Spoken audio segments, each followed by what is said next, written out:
యూట్యూబ్‌లో ఒక వీడియో ప్రకంపనలు సృష్టిస్తుంది. ఆ వీడియోనే ధర్మస్థలి కేసు వీడియో. యావత్ కర్ణాటకనే కదిలించింది ఈ వీడియో. అంతేకాదు ఇంకా ఢిల్లీని షేక్ చేస్తుంది.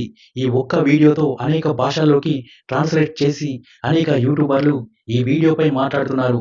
ప్రస్తుతం ఈ వీడియో మొత్తం వరల్డ్ వైడ్‌గా వైరల్ అవుతుంది. అసలు ఇంతకీ ఈ వీడియోలో ఏముందో తెలుసుకుందాం. సమీర్ ఎండీ అనే ఒక యూట్యూబర్ తన యూట్యూబ్ ఛానల్ అయిన దూత సమీర్ ఎండీ అనే ఛానల్‌లో ఒక అత్యాచారం చేసి హత్య చేసిన సంఘటన గురించి వివరించాడు. కానీ హత్య చేసిన వాళ్ళు ధనవంతులు కావడంతో డబ్బు పలుకుబడి ఉపయోగించి హత్య కేసు నుండి తప్పించుకున్నారు. ఒక అమాయకుడిని ఇరికించడానికి ప్రయత్నం చేశారు. ఇదంతా ధర్మస్థలిలో జరిగింది. ఇది ఈ మధ్య జరిగిన కేసు కాదు. ఇది అక్టోబర్ 9, 2012లో జరిగింది. అయితే ఈ కేసు అనేది 2024 సెప్టెంబర్‌లో కర్ణాటక హైకోర్టు ఈ కేసు గురించి ఏం చెప్పిందంటే, ఈ కేసు గురించి అసలు మళ్ళీ విచారణ చేయడం అనేది కుదరని పని అని తేల్చి చెప్పేసింది. ఈ కేసుని మళ్ళీ విచారణ చేయడం అన్నది టైం వేస్ట్ చేయడమే. మళ్ళీ ఈ కేసులో అనుమానితుల్ని చేర్చడం అనేది కూడా జరగని పని అని చెప్పింది. అయితే ఈ కేసులో అనుమానితుడైతే ఎవరైతే ఉన్నారో ఆ అనుమానితుడి గురించి వదిలేసింది. ఈ కేసు అనేది చివరికి ఎటు తేలకుండా చివరికి వదిలేసింది. ఈ కేసు గురించి 2024లో కర్ణాటకలో పెద్ద ప్రకంపనే సృష్టించింది. ఈ సంఘటన గురించి డబ్బు, అధికారం, పలుకుబడి ఉంటే ఎలాంటి అత్యాచారాలు చేసి హత్యలు చేసినా కూడా నిమిషాల్లోనే సాక్ష్యాలను తారుమారు చేసి అమాయకులను ఇరికించి అసలు దోషులను తప్పించేలా చేయొచ్చని దీనికి ఉదాహరణగా కర్ణాటక మానవ హక్కుల సంఘం కార్యకర్తలు కూడా అప్పట్లో బయటకొచ్చి అన్నారు. అయితే సమీర్ ఎండీ ఈ వీడియోలో చాలా వివరంగా వివరించి చెప్పాడు. అయితే ఆ వీడియో అనేది 1,60,00,000 మంది చూశారు. ఇది కేవలం 7 రోజుల్లోనే అంతమందిని చూసేలా చేసింది. అయితే అతను మధ్యలో వీడియో కనిపించకుండా ప్రైవేట్‌లో పెట్టేశాడు. మరి ఎవరికైనా భయపడి పెట్టాడో, ఎందుకు పెట్టాడో తెలియదు కానీ ప్రైవేట్‌లో మాత్రం పెట్టాడు. కానీ తర్వాత మళ్ళీ పబ్లిక్‌లో పెట్టాడు. బహుశా రాజకీయంగా కొంతమంది నాయకులు ఇతనికి సపోర్ట్‌గా నిలిచారేమో. అసలు ఇంతకీ ఇతను ఆ సంఘటన గురించి ఏం వివరించాడు, ఎలా వివరించాడు అనేది తెలుసుకుందాం. అది అక్టోబర్ 9, 2012వ సంవత్సరం. అసలు ఆ రోజు ఏం జరిగిందంటే ధర్మస్థలిలో ఉజిరే అనే పెద్ద పట్టణం ఉంది. అయితే అక్కడ శ్రీ ధర్మస్థల మంజునాథేశ్వర అనే కాలేజీలో సౌజన్య అనే అమ్మాయి సెకండ్ పీయూ చదువుతుంది. ఆమె వయసు 17 ఏళ్ళు. ఆ రోజు సాయంత్రం ఏం జరిగిందంటే 3:45 ఆమె కాలేజ్ బస్సు దిగి ఇంటి వైపు ప్రయాణం సాగించింది. అయితే బస్సు దిగిన ప్లేస్‌లో నుండి వాళ్ళ ఇంటికి వెళ్ళడానికి 20-30 నిమిషాల సమయం పడుతుంది. కానీ ఆమె ఇంటికి చేరుకోలేదు. నైట్ 7 గంటల వరకు ఇంట్లో వాళ్ళు ఎదురు చూశారు వస్తుందేమో అని. కానీ అప్పటి వరకు కూడా ఆమె ఇంటికి చేరుకోలేదు. అయితే భయాందోళనకు గురైన వాళ్ళ అమ్మ వాళ్ళ నాన్నకి ఫోన్ చేసి త్వరగా ఇంటికి రా అని చెప్తుంది. అతను హుటాహుటిన ఇంటికి వచ్చేస్తాడు. అతను వచ్చాక ఎవరైతే సౌజన్య ఫ్రెండ్స్ ఉన్నారో వారందరికీ ఫోన్ చేస్తాడు. కానీ అందరూ కూడా మా ఇంటికి రాలేదు సౌజన్య అని చెప్తారు. అయితే వాళ్ళ నాన్న సౌజన్య వాళ్ళ మామకి ఫోన్ చేసి అడుగుతాడు. అయితే వాళ్ళ మామ వాళ్ళ నాన్నతో ఏమన్నాడు అంటే, సౌజన్యను నేను బస్సు దిగాక చూశాను. నాతో మాట్లాడింది. దాని తర్వాత ఆమె ఇంటి వైపు నడుచుకుంటూ వచ్చింది. నేను వేరే పని మీద వెళ్ళాను అని చెప్పాడు. అయితే బస్సు దిగిన ప్లేస్ నుండి ఇంటికి వెళ్ళే దారిలోనే ఏదో జరిగింది అని అనుమానించారు. వాళ్ళ ఫ్యామిలీ ఎవరైతే ఉంటారో వారందరూ కలిసి ఆ రోజు రాత్రి చుట్టుపక్కల ఏరియాలో తిరుగుతూ వెతికారు. ఎంతో వెతికినా కూడా సౌజన్య జాడ మాత్రం దొరకలేకపోయింది. దాంతో కుటుంబ సభ్యులందరూ భయాందోళనకు గురై పోలీస్ స్టేషన్‌కి వెళ్లారు. అప్పుడు సమయం రాత్రి 11 అవుతుంది. పోలీసులకి ఏం జరిగిందో వివరించి చెప్పారు. అయితే ఆ పోలీసులు వాళ్ళ కుటుంబ సభ్యులతో ఏం చెప్పారు అంటే, ఎవరైనా కనిపించకుండా పోతే 24 గంటలలోపు మిస్సింగ్ కేసుగా చూడలేమని చెప్పారు. రేపటి వరకు అమ్మాయి దొరకకపోతే రేపు మళ్ళీ పోలీస్ స్టేషన్‌కి వచ్చి కంప్లెయింట్ ఇవ్వండి. అప్పుడు కేసు రిజిస్టర్ చేస్తామని చెప్పారు. అయితే సౌజన్య కుటుంబ సభ్యులు మరుసటి రోజు వరకు కూడా వెతికారు. సౌజన్య జాడ దొరకకపోయేసరికి మళ్ళీ పోలీస్ స్టేషన్‌కు వెళ్లి కేసు రిజిస్టర్ చేపించారు. కానీ అప్పటికే పాపం సౌజన్య శవమై కనిపించింది. అది ఎక్కడ అంటే వాళ్ళ ఇంటి నుండి 300 మీటర్ల దూరంలో నేత్రవతి అనే నదిలో సౌజన్య మృతదేహం కనిపించింది. అక్కడ దృశ్యం ఎలా ఉంది అంటే ఒళ్ళు గగురు పొడిచే విధంగా ఉంది. ఆ శవం ఎలా ఉంది అంటే మరి దారుణమైన స్థితిలో ఉంది. సౌజన్యకి సగం బట్టలు మాత్రమే ఉన్నాయి. శవం ఒక చెట్టుకి కట్టేశారు. ఆ కట్టేయడం కూడా సౌజన్య చున్నీతోనే కట్టేశారు. అక్కడ చూసే ప్రతి ఒక్కరికి కూడా అనిపించింది ఆమెపై అత్యాచారం చేసి చంపేశారు అని. ఇంకా ఆ నీచులు ఏం చేశారు అంటే అత్యాచారం చేసి హత్య చేయడమే కాకుండా సాక్ష్యాలు దొరకకుండా ఆమె యొక్క యోనిలో 6 ఇంచుల లోపలి వరకు మట్టిని నింపారు. ఆమె శరీరం అంతా గాయాలతో నిండిపోయింది. మెడ విరిగిపోయింది. బోన్స్ కూడా విరిగిపోయాయి. శరీరంలో ఎక్కడ పడితే అక్కడే గాయాలు ఉన్నాయి. సౌజన్యని అనేక రకాలుగా హింసించి అత్యాచారం చేసి చంపేశారు అని అక్కడున్న సంఘటనను చూస్తే అందరికీ అర్థమైంది. అయితే పోలీసులు దానిపై ఎలాంటి విచారణ చేయలేదు.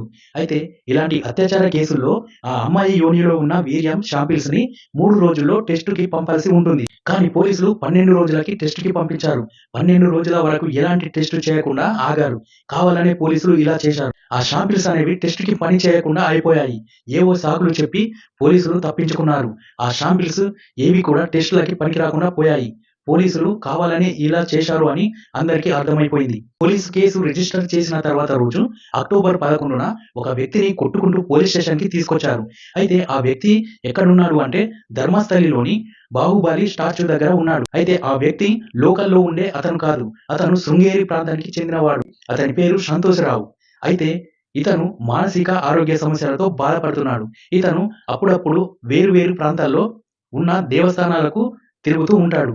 సంఘటన జరిగిన రోజు అంటే అక్టోబర్ 9వ తారీఖు రోజున అతను రూమ్స్ కోసం హోటల్స్ కు తిరుగుతూ ఉన్నాడు. కానీ అతని అవతారం సరిగా లేకపోవడం, అతని మాటల తీరు సరిగా లేకపోవడం వలన ఎవరు అతనికి రూమ్ ఇవ్వలేదు. అతనికి రూమ్స్ ఎక్కడ దొరకలేకపోవడంతో ధర్మస్థలిలో బాహుబలి స్టాచ్యూ దగ్గర నిద్రపోయాడు. అలా అతన్ని కొంతమంది కొట్టుకుంటూ పోలీస్ స్టేషన్ కు తీసుకెళ్లి ఇతనే ఆ నేరం చేశాడు అని పోలీసులకి అప్పచెప్పారు. దాంతో పోలీసులు కూడా ఇతనే నిందితుడు అని చెప్పేశారు. అక్కడున్న జనాలకి చెప్పారు, మీడియాతో చెప్పారు.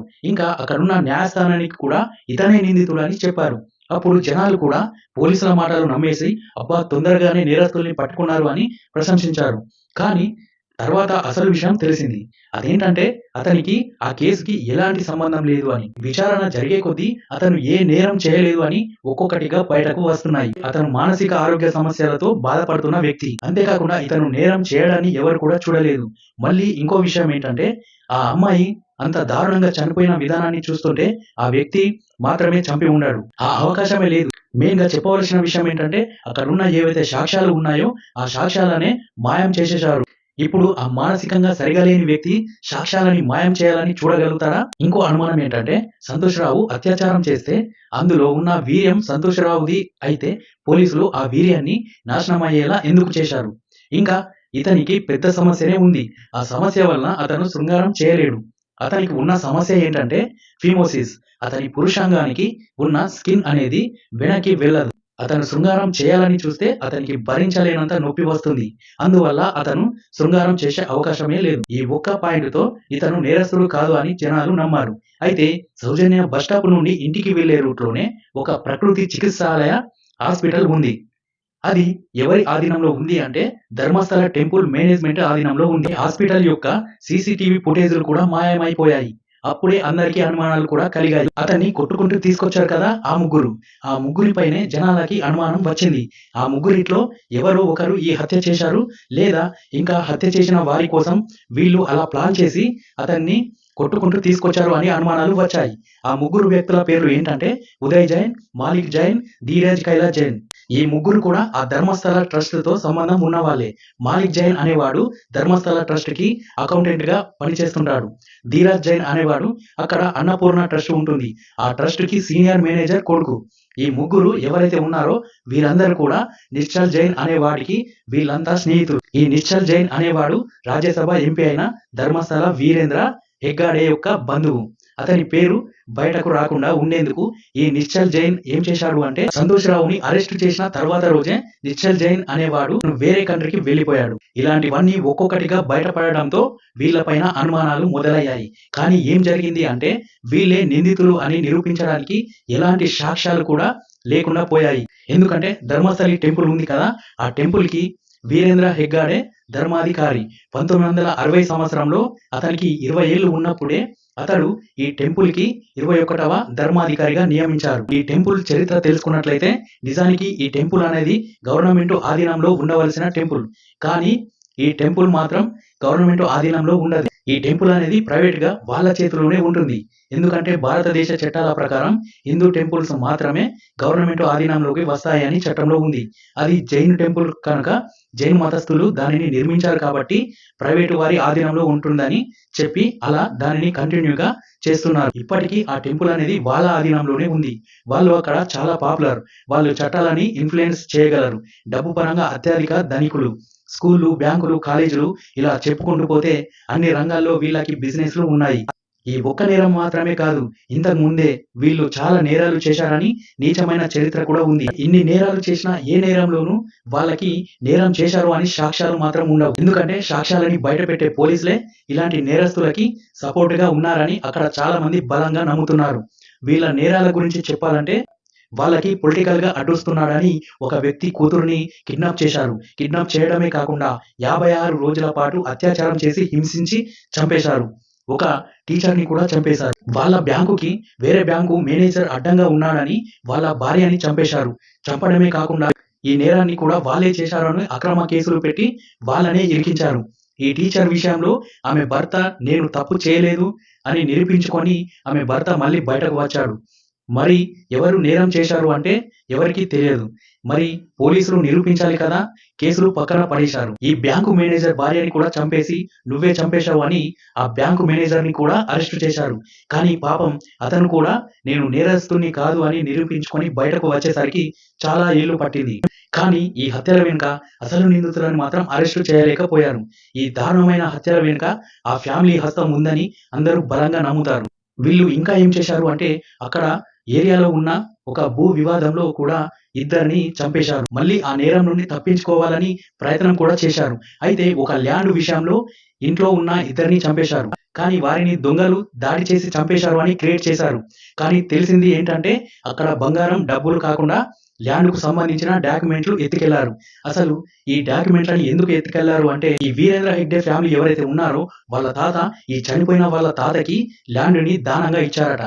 ఈ హెగ్డే ఫ్యామిలీ వాళ్ళు ఏం చేశారు అంటే మళ్ళీ మా ల్యాండ్ మాకు ఇచ్చేయండి అని అడిగితే వాళ్ళు ఇవ్వలేరట. అందుకే ఈ 2 హత్యలు చేసి ల్యాండ్ పేపర్‌లని ఎత్తుకెళ్లారు. అయితే ఈ ల్యాండ్ అనేది ఒక హైవే పక్కన ఉంటుంది. హత్యలు జరిగిన 10 ఏళ్ల వరకు సైలెంట్ గానే ఉన్నారు. కానీ 10 ఏళ్ల తర్వాత అదే ప్లేస్ లో అక్కడ ఒక హోటల్ వెలిసింది. అది ఎవరిది అంటే ఈ హెగ్డే ఫ్యామిలీకి చెందినదే. ఈ కేసులో కూడా ఈ సంతోషరావు పేరునే నిందితుడిగా పెట్టారు. అతనే హత్యలు చేశాడు అని. అయితే ఆ సంతోషరావు శృంగేరిలో ఉద్యోగం చేసుకుంటూ ఉన్నాడు. ఇతను మానసికంగా బాగోలేడు. బకరా దొరకాడు, ఏం చేసినా జనాలు నమ్ముతారు అని అనుకోని ఈ హత్య కేసులో కూడా సంతోషరావు పేరును చేర్చారు. కానీ ఒక నిజాయితీ గల పోలీస్ ఆఫీసర్ ఇందులో జరిగిన నిజం ఏంటి అనేది బయట పెట్టేశాడు. ఈ నిజాయితీ గల ఆఫీసర్ ఎవరైతే ఉన్నారో ఆయన ఒక ఎమ్మెల్యేనే రోడ్డు పైన కొట్టాడు. ఈయన చివరికి పోలీస్ డిపార్ట్మెంట్ లో అవినీతి జరుగుతుందని చెప్పి జాబ్ కూడా వదిలేసి వెళ్ళిపోయాడు. తన ఇన్ఫ్లుయెన్స్ ని ఉపయోగించుకొని ఆ హత్యకు సంబంధించిన ఫైల్స్, డాక్యుమెంట్స్ ను అన్ని తెప్పించుకొని పరిశీలిస్తే 20 రోజుల క్రితం జరిగిన హత్య కేసులో ఇతనిని కావాలని ఇరికించారు అని అతనికి నిజాలు అన్ని తెలిసాయి. ఇలా అన్ని నిజాలు తెలుసుకున్న తర్వాత ఈ సంతోషరావు లాయర్ ఎవరైతే ఉన్నారో ఈ లాయర్ కి పూర్తిగా వివరించి చెప్పాడు. ఈ సంతోషరావుని కావాలనే 2 కేసులలో ఇరికించారు అని చెప్పాడు. తర్వాత ఈ కేసుని సిబిఐకి అప్పచెప్పారు. ఆ సిబిఐ వాళ్ళు కూడా ఏం చేయలేకపోయారు. అయితే ఈ సిబిఐ వాళ్ళు ఏం చేయాలి, అసలు నేరస్తుడు ఎవరు బయట పెట్టాలి. కానీ వీళ్ళు అలా చేయలేదు. సంతోషరావే నేరస్తుడు అని నిరూపించడానికి ప్రయత్నాలు చేశారు. అతనే నేరస్తుడు అని కూడా చెప్పారు. కానీ అతను నేరస్తుడు అని చెప్పడానికి ఒక్క ఆధారమైనా చూపించండి అని అడిగితే ఒక్క ఆధారం కూడా చూపించలేకపోయారు. అందుకే కోర్టు ఈ కేసుని కొట్టిపడేసింది. అతని మీద ఒక్క సాక్ష్యం కూడా లేదు. అతనే చేశాడు అని చెప్పడానికి అతని బట్టలు గాని, అతని గాయాలు గాని, అతనికి సంబంధించినవి ఏమి కూడా అతను నేరస్తుడు అని నిరూపించలేక పోయాయి. అతను ఏ రకంగా నేరం చేశాడు అని చెబుతారు అని 11 ఏళ్ల తర్వాత నిర్దోషిగా ప్రకటించి జైలు నుండి విడుదల చేశారు సంతోషరావుని. ఈ కేసులో తప్పు చేసిన వాడు ఇప్పటికీ దర్జాగా బ్రతుకుతున్నాడు. పాపం ఒక అమాయకుడైన వ్యక్తిని అన్ని సంవత్సరాలుగా జైల్లో చిప్పకుడు తినిపించారు. ఈ చట్టాలు కూడా డబ్బు ఉన్న వాళ్ళకి చుట్టాలుగా మారాయి.